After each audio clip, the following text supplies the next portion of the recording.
أعوذ بالله من الشيطان الرجيم.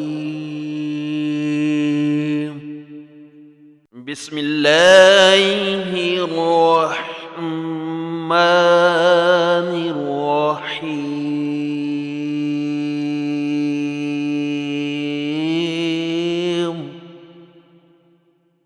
ومن حيث خرجت فولي وجهك شطر المسجد الحرام وحيث ما كنتم فولوا وجوهكم شطره لئلا يكون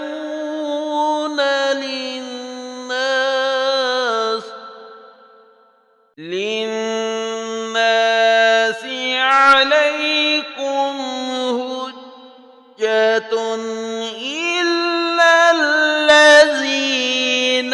ظلموا منهم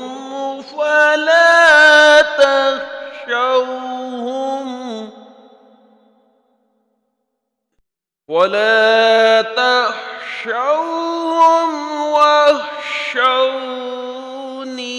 ولأتم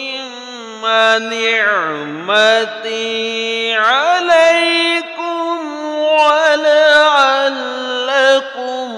تهتدون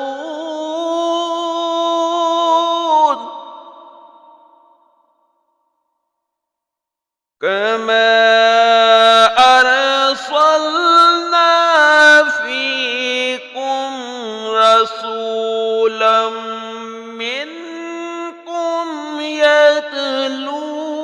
عليكم آياتنا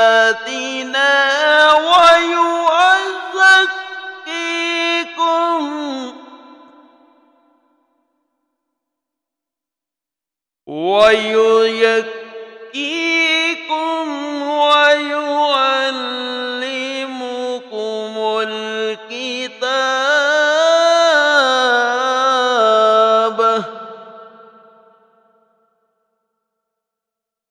ويعلمكم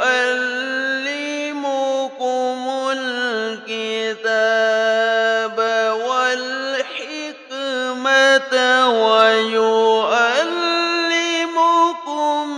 ما لم تكونوا تعلمون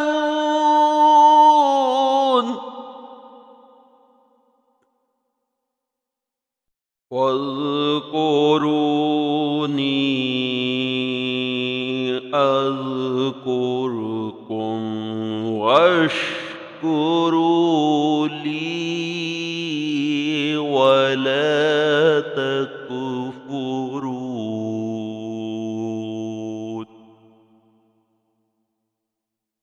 آمنت بالله صدق الله